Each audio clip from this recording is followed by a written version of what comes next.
Hello friends, இது நான் உங்கள் செய்யுது. இந்த வீடியோவில் நம்ம எதை பற்றி பார்க்க போகிறோம்னா ஓலைச்சுவடி டிஎன்பிசி பற்றி தான் நம்ம பார்க்க போகிறோம். நடந்து முடிஞ்ச குரூப் 4 எக்ஸாமில் கேட்கப்பட்ட தமிழ் கேள்விகளின் கடினத்தன்மையும் அதே மாதிரி அது வந்து புக்கில் இருந்து வெளியே கேட்டதை பற்றி தான் இந்த வீடியோவில் நான் எக்ஸ்பிளைன் பண்ண போகிறேன். இது எந்த லெவலில் மாணவர்களுக்கு அநீதியை விளைவிச்சுது, அதே மாதிரி வரக்கூடிய தேர்வுகளில் மாணவர்கள் வந்து ஒரு தேர்வை எழுதணும், அப்ரோச் பண்ணணும் அப்படின்னா அதில் எவ்வளோ பெரிய கஷ்டத்தை இது கொண்டு வந்துச்சு அப்படிங்கிறத தான் இந்த வீடியோவில் அனலைஸ் பண்ணி நான் சொல்ல போகிறேன்.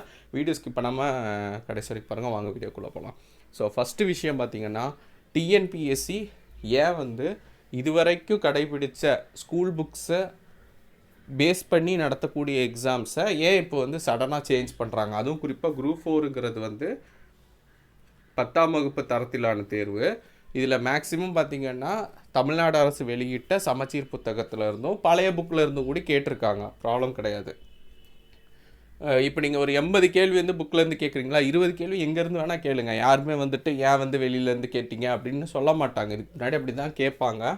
ஃபஸ்ட்டு 10 கேள்வி கேட்டிருந்தாங்க, அப்புறமா 20 கேள்வி ஆகும்போது கூடி யாரும் வந்துட்டு என்னன்னு கேட்கல. பட் இப்போது வந்து ஒரு 40 கேள்வி தான் புக்கில் இருந்து வருது, இல்லை 50 கேள்வி தான் புக்கில் இருந்து வருது, மிச்சம் 50 கேள்வி வெளியிலேருந்து வருது. யாருக்குமே அது தெரியாது. அப்படிங்கும்போது என்னென்ன சிக்கல்கள்லாம் சந்திக்க நேரிடும். ஃபஸ்ட்டு வந்து ஏன் மதிக்க மாட்டேங்கிறாங்க, அந்த புக்ஸ் என்ன இப்போ குவாலிட்டியே இல்லையா, இல்லை சிலபஸ் கொடுத்த சிலபஸுக்கு கண்டென்ட் இல்லையா புக்கில், ஏன் வந்து கண்டென்ட் இல்லாத மாதிரி வெளியே போகணும், அது டிஎன்பிசி விளக்கம் அளிக்கணும். இல்லை அவங்களோட ஸ்ட்ராட்டஜியே மாற்றிட்டாங்களா, இல்லை நாங்கள் இனிமேலாம் புக்கில் படிச்சுட்டு வரவங்களெல்லாம் நாங்கள் மதிக்க மாட்டோம், ஏன்னா இது வந்து தமிழ்நாடு அரசு வெளியிட்ட புத்தகம் தானே, இதில் வந்து அவ்வளோ தரம் இல்லை அப்படின்னு அவங்க சொல்ல வராங்களா டிஎன்பிஎஸ்சி. தமிழ்நாடு அரசு வந்து இப்போ வரைக்கும் கிளைம் பண்ணிகிட்ருக்கு தமிழ்நாடு சமச்சீர் புக்கு வந்து தான் ரொம்ப அப்கிரேட்டடாக இருக்குது. சொல்லப்போனால் ஈவன் வந்துட்டு யூபிஎஸ்சி எக்ஸாமுக்கும் கூட ரெஃபர் பண்ணுற லெவலில் ஸ்டாண்டர்ட் இன்க்ரீஸ் பண்ணிட்டாங்க. அப்படி இருக்கும்போது எல்லா போட்டித் தேர்வுகளும் தயாராகணும், மாணவர்கள் தயாராகணும் அப்படிங்கிறத மனசில் வச்சு தான் சமச்சீர் புக்கை ரொம்ப அப்டேட் பண்ணி வச்சுருக்காங்க. அப்படி இருக்கிற சமச்சீர் புக்கிலேருந்து உங்களுக்கு கேட்க முடியலை, நான் கேட்க மாட்டேன் அப்படின்னு அடம்பிடிச்சா என்ன மீனிங்? ஸோ அதுக்கு வந்து டிஎன்பிசி கண்டிப்பாக விளக்களிக்கணும். எதனால் சமச்சீர் புத்தகத்தை இவங்க வந்து இது பண்ணுறாங்க. இப்போ 40 கொஷின் கேட்குறாங்க, திடீர்னு அடுத்த எக்ஸாமில் எப்படி கம்மி பண்ணி கடைசியாக 10 கொஷின் 20 கொஷின் வந்து நிற்பாங்கன்னு நினைக்கிறேன் எனக்கு தெரிஞ்சு. ஸோ இது வந்து ஸ்டார்டிங்லேயே வந்து இதை சரி பண்ணணும். இது வந்து ஸ்ட்ரக்சரலாகவே ராங்காக இருக்குது. நீங்கள் கடினத்தன்மை எவ்வளோ வேணால் வைங்க. ஒரு கொஸ்டின் இப்போ ஒரு புக்கிலேருந்து கொஷின் கேட்குறீங்களா, 2 ஸ்டேட்மெண்ட்டாக வைங்க, 3 ஸ்டேட்மெண்ட்டாக வைங்க, கொஷின் பேப்பர் அதை கூடி வந்து யாருமே இது பண்ண மாட்டாங்க. பட் கண்டென்ட்டே இதில் கிடையாது, எல்லாமே வெளியே தான் படிக்கணும், நாங்கள் எங்களுக்கு மனம் போன போக்கில் கேட்போம் அப்படின்னு கேட்டால் எந்த விதத்தில் நியாயம்? ஃபஸ்ட்டு. செகண்டு பார்த்திங்கன்னா, எல்லா கேள்வியும் நீங்கள் எங்கேருந்து எடுத்தீங்கன்னு அதுக்கான சோர்ஸ் கொடுங்க. இல்லை எந்த புக்கை படிக்கணும்னு அதையாவது சொல்லுங்கள்.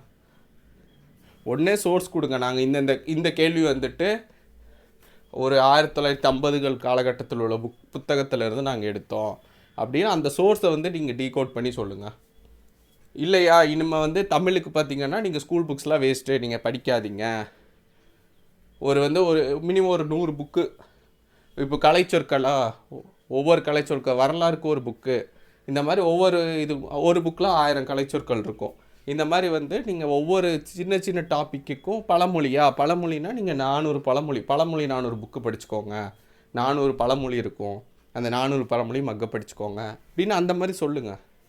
அப்போ தான் ரியல் இது என்னங்கிறது தெரியும். ஏன்னா இப்போ இவங்க சேஞ்ச் பண்ண இந்த ஸ்ட்ரக்சர்னால் ஒருத்தங்க படித்து மார்க் வாங்கணும்னு நினச்சாங்கன்னா அவங்க கிட்டத்தட்ட அது எதுக்கு சமம் அப்படின்னா, ஒரு லைப்ரரியில் ஒரு 1000 புத்தகம் இருக்குன்னு வைக்கலாம். ஒரு சின்ன லைப்ரரினே வச்சுக்கோங்க, பெரிய லைப்ரரிலாம் சொல்ல, ஒரு சின்ன லைப்ரரியில் ஒரு 1000 புத்தகம் கொண்ட ஒரு லைப்ரரியில் எல்லா புத்தகத்தையும் அடுக்கி வச்சுட்டு இதுலேருந்து எங்கேருந்து வேணால் நான் கேள்வி கேட்பேன், எந்த லைன்லேருந்து வேணால் கேள்வி கேட்பேன் அப்படின்னு சவால் விடுற மாதிரி தான் நடந்து முடிஞ்ச தேர்வு இருக்குது. ஸோ அதனால் இது வந்து டிஎன்பிஎஸ்சி ஒன்று விளக்கம் அளிக்கணும்.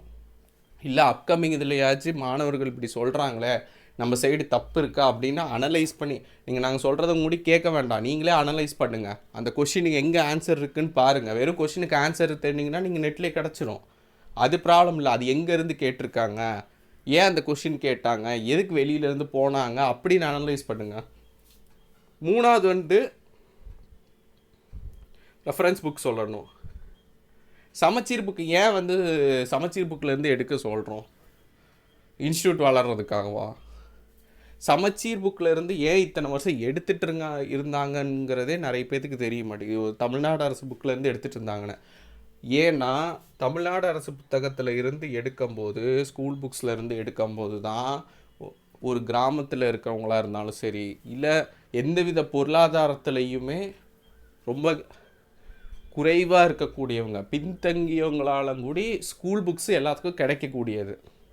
அதை வச்சு அவங்க படித்து மேலே வர்றதுக்கு ஒரு உதவியாக இருக்கும், இல்லை ஒரு வாய்ப்பாக. உதவியும் கூட சொல்லக்கூடாது, ஏன்னா இங்கே இப்போ மொத்த சமுதாயமுமே வந்துட்டு ஈக்குவலாக கிடையாது, சமமற்ற நிலையில் தான் இருக்குது. வாய்ப்புகள் வெவ்வேறுத்தவங்களுக்கும் வெவ்வேறு மாதிரி கிடைக்கிது. அப்படி இருக்கும்போது இந்த சமமற்ற சமுதாயத்தில் கூடி ஒரு ஈக்குவாலிட்டி கொண்டு வரணும், சமூக நீதி கொண்டு வரணும் அப்படிங்கிற ஒரே காரணத்துக்காக தான் ஸ்கூல் புக்ஸ்லேருந்து கொஷின் கேட்குறாங்க. அப்படி கேட்கும்போது தான் வந்து எல்லாத்துக்கும் ஒரு நம்பிக்கை இருக்கும். சரி, நம்ம புக்ஸில் இருந்து தானே கொஷின் கேட்குறாங்க, நம்ம படிக்கலாம்னு சொல்லிட்டு ஒரு ஓனாக கூடி படிப்பாங்க. அவங்க காசு செலவு பண்ண வேண்டியது இல்லை, அவங்க கிளியர் பண்ணுறாங்களா பண்ணலையான்னு ரெண்டாவது பட்சம். அட்லீஸ்ட் படிக்கிறதுக்காவது அது வந்து ஒரு தன்னம்பிக்கை கொடுக்கும். இப்போ நீங்கள் இந்த மாதிரி மாற்றும் போது என்ன ஆகுனா, பள்ளி புத்தகத்திலேருந்து கேட்கலை அப்படின்னா இப்போ எல்லோரும் போய் கோச்சிங் இன்ஸ்டியூட்டில் போய் சேர சொல்கிறீங்களா?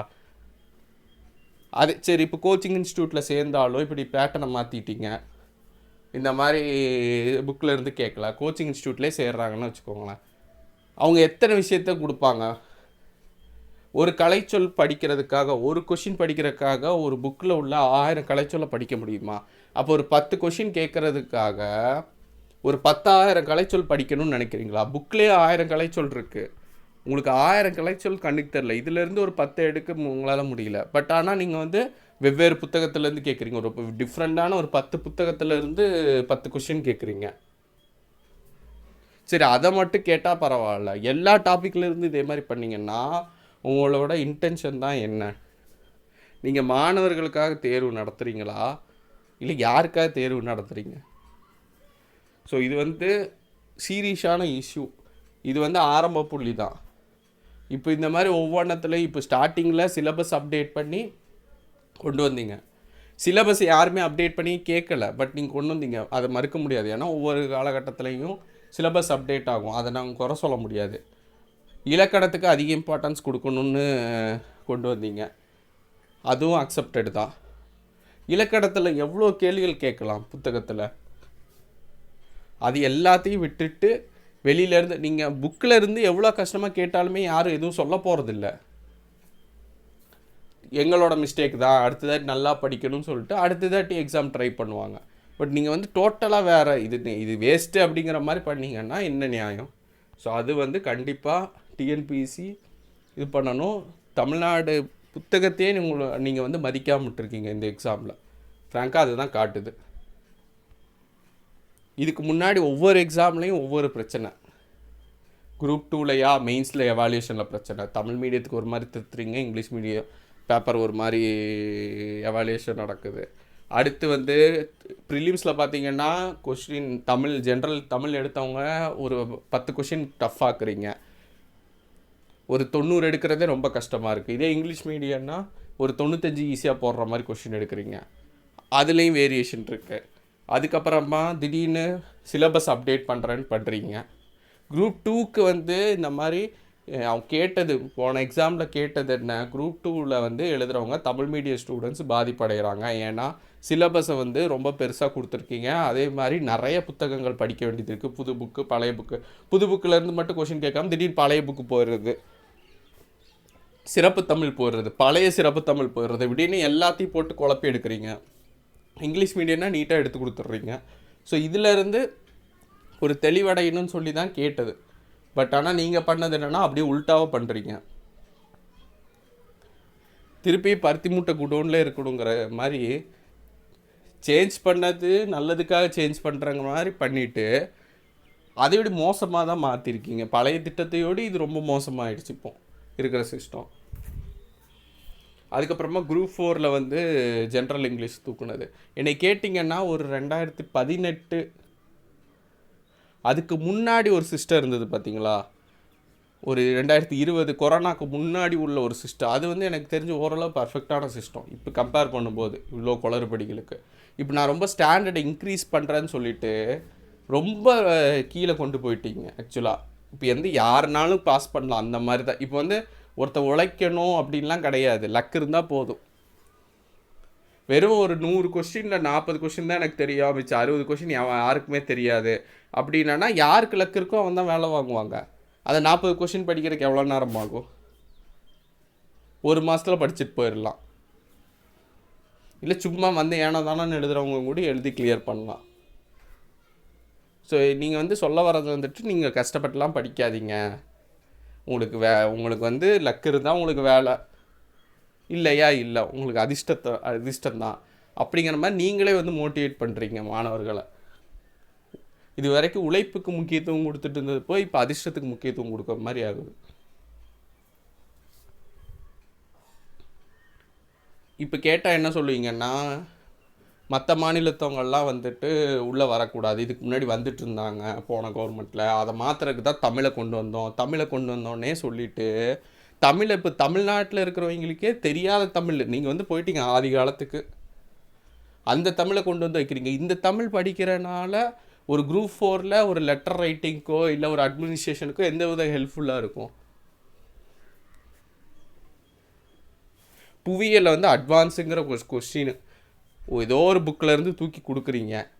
இப்போ அந்த அட்வான்ஸுக்கு இந்த மீனிங் தான் தெரிஞ்சு அது இங்கே வந்து எங்கே யூஸ் பண்ண போகிறாங்க குரூப் 4க்கு? சரி, அட்மினிஸ்ட்ரேஷன் ரிலேட்டடாவது அது யூஸ்ஃபுல்லாக இருக்கா நீங்கள் கேட்குற கொஸ்டின்? அதுவும் கிடையாது. ஸோ ஒன்று மாணவர்களுக்கு ஓரளவு நம்பிக்கை விட்டுற மாதிரி இருக்கணும், இல்லை வரக்கூடிய வேலைக்கு உதவுற மாதிரி இருக்கணும். ரெண்டுமே இல்லை, இதுவும் இல்லை அதுவும் இல்லை, ஏனோ தானோ தான் கொஸ்டின் கேட்குறீங்க. அதேமாதிரி என்ன கேட்டாலுமே ஸ்டூடெண்ட்ஸ் என்ன பண்ணுவாங்க, அதிகபட்சம் கொஞ்ச நாள் வந்து அதை பற்றி பேசுவாங்க, அடுத்த எக்ஸாம் படிக்க ஆரம்பிப்பாங்க, அவ்வளோதான். அப்படிங்கிற ஒரு மைண்ட் செட், என்ன வேணால் எடுத்துக்கலாம், என்ன வேணால் இது பண்ணிக்கலாம் அப்படிங்கிற மைண்ட் செட்டில் வந்துட்டிங்க. அதே மாதிரி ஒரு எக்ஸாமில் பிரச்சனைனா பரவாயில்ல, நடத்துகிற எல்லா எக்ஸாம்லேயும் பிரச்சனையாக தான் இருக்குது. சிலபஸ் அப்டேட் பண்ணுறதுலேருந்து அந்த எக்ஸாம் நடத்துகிறதுலேருந்து கொஷின் தப்பாக கொடுக்கறதுலேருந்து ஆன்சர் கீ சரியாக விடாததுலேருந்து ஒன்றுக்கும் போராடிக்கிட்டே இருக்கணும்.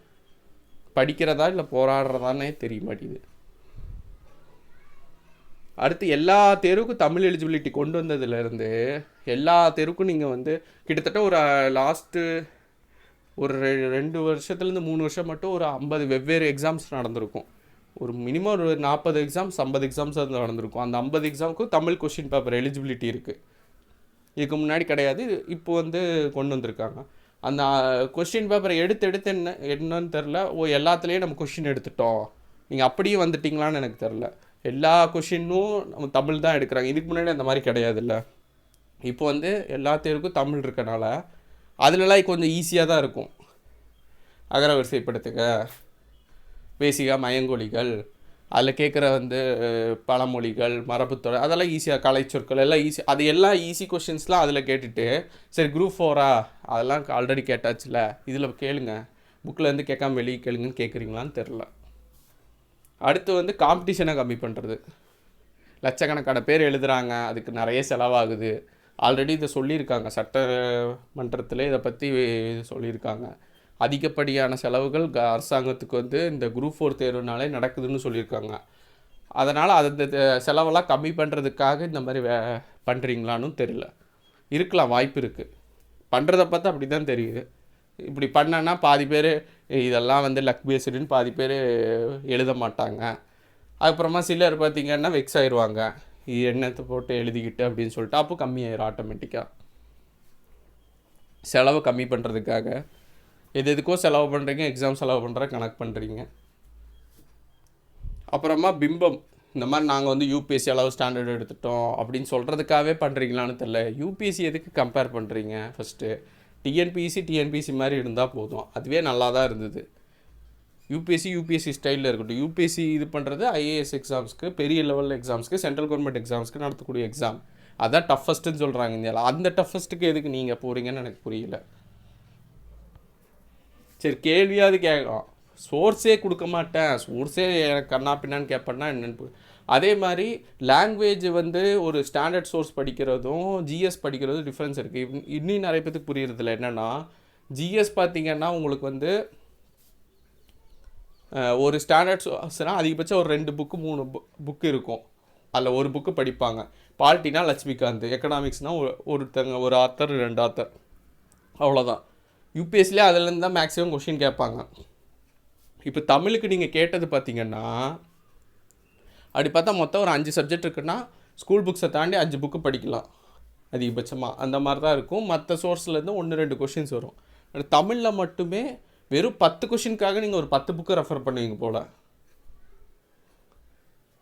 ஸோ அந்த மாதிரி வந்திருக்கு. இப்போ தமிழ் எடுத்துக்கிட்டிங்கன்னா ஒரு டாப்பிக்கில் இருந்து எவ்வளோ புத்தகங்கள் இருக்கோ அத்தனை புத்தகங்களும் படிக்க முடியுமா? பழமொழி ரிலேட்டடாக எவ்வளோ பேர் அனலைஸ் பண்ணி கொடுத்துருப்பாங்க, ஆராய்ச்சி பண்ணி கொடுத்துருப்பாங்க. மரபுத்தொடர் ரிலேட்டடாக எவ்வளோ புத்தகங்கள் இருக்கும். அது கடல் மாதிரி. அதில் உட்காந்து எப்படி படிக்க முடியும்னு நீங்கள் நம்புறீங்கன்னு எனக்கு புரியல. அப்புறமா இதன் மூலிமா இப்போ இவ்வளோ டஃப்பாக கேட்குறதுனால அது யாருக்கு பயன்? ஸ்டூடெண்ட்ஸ்க்கு எந்த பயனும் கிடையாது. சரி, இதை படிச்சுட்டு வர இந்த மெத்தடில் படிச்சுட்டு வர ஸ்டூடெண்ட் ஒரு ஆஃபீஸரானா அவங்களுக்கு பயனானா அதுவும் கிடையாது. ஏன்னா எப்படி இருந்தாலும் அவங்க கோச்சிங் இன்ஸ்டியூட்டை டிபெண்ட் பண்ணி தான் படிச்சுட்டு வருவாங்க. அப்போ இங்கே சமூக நீதி இருக்கும். ஒரு நார்மலாக எந்த ஒரு பொருளாதார பின்னணி இல்லாமல் தனியாக படிச்சுட்டு வரணும்னு நினைக்கிறவங்களாம் நீங்கள் முட்டுக்கட்ட மாதிரி போடுறீங்க. அடுத்து கிராமப்புற மாணவர்கள், பெண்கள், இவங்கெல்லாம் கடுமையாக பாதிப்படைவாங்க இப்போ இருக்கிற சிஸ்டத்தில். இதே மாதிரி பண்ணிகிட்டு இருந்தீங்கன்னா ஒவ்வொருத்தரும் அவங்க ஃபேமிலிக்கு தெரியாமல் அவங்க ஃபேமிலியில் திட்டு வாங்கிட்டு அவ்வளோ கஷ்டப்பட்டுட்டு அவங்க கஷ்டம்லாம் பார்த்தீங்கன்னா உங்களால் லைஃப்பில் அது என்ன சொல்லுவாங்க, இந்த மாதிரிலாம் இருப்பாங்களா, இவ்வளோ கஷ்டப்படுவாங்களாங்கிற அளவில் இருக்கும். அதெல்லாம் மீறி ஒரு ஹோப்பில் சரி நம்ம எப்படியா வேலை வாங்கிடலாம், குழந்தைங்கள வச்சுட்டு அவங்க சரியாக தூங்காமல் சாப்பிடாம பல பேச்சுக்கும் உள்ளாயிட்டு தான் படிக்கிறாங்க. அப்படி படித்தும் வேஸ்ட்டு அப்படிங்கிற மாதிரி நீங்கள் கொண்டு வந்தீங்கன்னா எதுக்காக எக்ஸாம் நடத்துறீங்கன்னு புரியல. அப்புறமா இதை தவிர லோ வேக்கன்சி, எப்போ பார்த்தாலும் வேக்கன்சி கம்மியாக போடுவீங்க, அப்பப்போ சிலபஸ் அப்டேட் பண்ணுவீங்க. 3 எக்ஸாம் லாஸ்ட் குரூப் 2 மட்டும் 3 எக்ஸாமும் 3 பேட்டர்ன் இருக்கும். இப்போ தான் வந்து அடுத்து இதையும் என்ன சேஞ்ச் பண்ண போகிறீங்கன்னு தெரியல, சேஞ்ச் பண்ணுவீங்களான்னு தெரில. கோஆர்டினேஷனே கிடையாது. சிலபஸ் ஒருத்தர் எடுப்பாங்க, சிலபஸ் ஒரு மைண்ட் செட்டில் எடுப்பாங்க, சிலபஸ் எடுக்கிற மைண்ட் செட்டில் டோட்டலாக வேரியேஷனாக இன்னொருத்தங்க எடுப்பாங்க. மாடல் கொஷின் பேப்பர்னு ரிலீஸ் பண்ணுவாங்க. இதுக்கு அதுவும் ரிலீஸ் பண்ணல. குரூப் 4க்கு, குரூப் 2 மெயின்ஸுக்கு ரிலீஸ் பண்ணாங்க இதுக்கு முன்னாடி. எல்லாம் கம்பைனாக ஃபஸ்ட்டு மெயின்ஸ் வரும்போது டிஸ்கிரிப்டிவ் டைப்பில். அதுக்கும் ஃபைனல் எக்ஸாமுக்கும் சம்மந்தமே இல்லை. ஒன்றே மாடல் கொஷின் பேப்பர் ரிலீஸ் பண்ண மாட்டீங்க அப்டேட் பண்ணால். அப்படி இப்போ ரிலீஸ் பண்ணாலும் அதுக்கும் ஃபைனல் எக்ஸாம் டோட்டலாக வேறு மாதிரி இருக்கும். அதுக்கு பண்ணாமலே இருக்கலாம். ஸோ இவ்வளோ பிரச்சனையை வச்சுட்டு டிஎன்பிஎஸ்சி வந்து இயங்கிட்டு இருக்கு. இவங்க வந்து நம்மளுக்கு எக்ஸாம் நடத்தலை. 1000 இல்லை, கிமு காலத்துக்கே போயிட்டாங்க. ஆக்சுவலாக சங்க இலக்கியங்கள் அந்த டைமில் இருக்கிறவங்க தான் படித்து இது பண்ண முடியும் போல். ஸோ மாணவர்கள் நலனை புரிஞ்சுக்கிட்டு எல்லாத்துக்கும் வேலை வேணும்னு நாங்கள் கேட்கல, எல்லாத்துக்கும் வேலை கொடுங்கன்னு நாங்கள் சொல்லலை.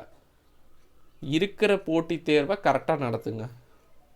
கொஞ்சம் ஒரு மனநிலையோடு ஒரு எத்திக்கலாக அவங்க மாணவர்கள் அவங்க இவ்வளோ கஷ்டப்பட்டு படிக்கிறாங்கன்னு கொஞ்சம் மரியாதை கொடுத்துட்டு அதை நினச்சிட்டு கொஞ்சம் நடத்துனீங்கன்னா நல்லாயிருக்கும். இதுதான் வந்து என்னோடய ரெக்வஸ்ட்டு. ஸோ டிஎன்பிசி இந்த விஷயங்களெல்லாம் கனெக்ட் பண்ணணும். தமிழ்நாடு பெரிய லெவலில் இது பேசப்படணும். ஒரு சமச்சீர் புக்கு வந்து மதிக்கலை அப்படின்னு ஒரு தேர்வாணையம் இருக்குது. அதோட மாநிலத்தில் உள்ளவங்களுக்கே அவங்க இதுக்கு முன்னாடி பிற மாநிலத்தவர்கள் வரவாங்கன்னு சொல்லிட்டு இப்போ இங்கே உள்ளவங்களுக்கே மரியாதை இல்லாத மாதிரி பண்ணிக்கிட்டு இருக்காங்க. இவங்க யாருக்காக தேர்வு நடத்துகிறாங்கன்னே தெரில, அந்த மாதிரி போயிட்டுருக்கு. ஸோ முடிஞ்ச அளவில் இது வந்து கூடிய விரைவில் இதுக்கான சொல்யூஷன் வந்து கண்டுபிடிக்கணும். இந்த பேட்டர்னை மாற்றணும். டஃப்பாக கொஷின் கேட்குறது யாருமே தப்பு சொல்லலை. புக்கில் இருந்து வெளியே ரொம்ப போகிறத தான் நாங்கள் வந்து இது பண்ணுறோம். இது வந்து டோட்டலாக ஃபண்டமெண்டலாக இந்த எக்ஸாம் நடத்துறதுக்கான பர்பஸே இல்லாத மாதிரி போகும். ஸோ இது வந்து டிஎன்பிசி உரிய முறையில் வரும் தேர்வில் இந்த பேட்டர்னை மாற்றணும், இது அப்படியே நீடிக்கக்கூடாதுங்கிறது தான் என்னோடய சஜஷன் இல்லை எல்லா மாணவர்களோடதும். எல்லா இன்ஸ்டியூட்டோட சஜஷனும், நிறைய இன்ஸ்டியூட்டோட சஜஷனும் இதாக தான் இருக்குது. ஸோ இதை பார்த்து இதை வரக்கூடிய எக்ஸாமில் இது பண்ண, இப்போ நடந்து முடிஞ்ச எக்ஸாம் என்ன பண்ண போகிறாங்கன்னு தெரில. பட் அட்லீஸ்ட் வரக்கூடியதிலாவது இந்த பேட்டர்னை மாற்றணும். இதே வந்து நீடிக்கக்கூடாது. இதுதான் வந்து ரெக்வஸ்ட்டு, அப்புறமா டிமாண்டும் கூட. ஸோ இந்த வீடியோ யூஸ்ஃபுல்லாக இருக்கும்னு நம்புகிறேன். என்னோடய தாட் ப்ராசஸை நான் சொல்லியிருக்கேன். ஒவ்வொருத்தருக்கும் ஒவ்வொரு விதமாக இருக்கும். என்னோடய தாட் ப்ராசஸை சொல்லியிருக்கேன். ஸோ முடிஞ்ச லெவலில் யூஸ்ஃபுல்லாக இருக்கும்னு நம்புகிறேன். தேங்க்யூ.